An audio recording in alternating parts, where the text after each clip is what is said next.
Hey guys, welcome to School of Rock. I'm Pastor Jason. Today we are going to be learning from the ultimate loudmouth. His name was Simon. Here's his backstory.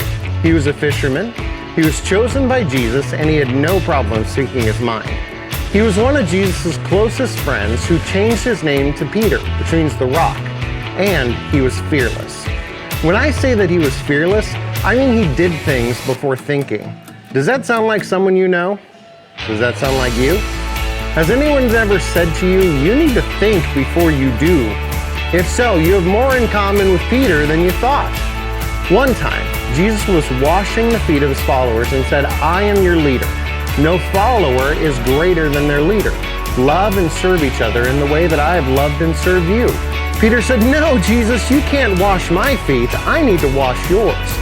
Jesus was giving Peter direction, but Peter was so impulsive, so fearless, that he was willing to disobey Jesus to do what he thought he should do. Jesus said, if you don't let me wash your feet, you can't follow me anymore. If we stopped here, you'd say, obviously, God doesn't want me to be fearless or take risks. But hold on, God made you and Simon Peter fearless. There was a moment when Peter's fearlessness led him to something incredible. Jesus was praying and sent his followers on a boat. There was a huge storm and they were scared. All of a sudden they see a ghost walking across the water. They freaked out.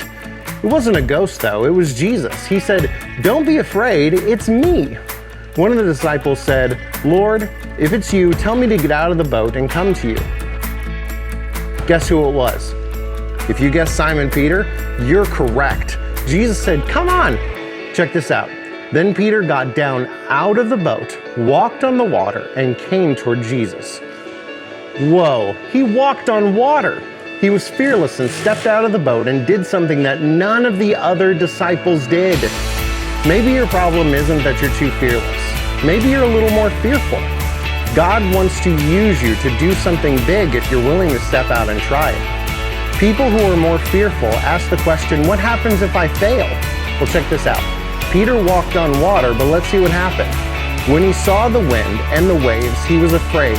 He began to sink and cried out, Lord, save me. Peter sank.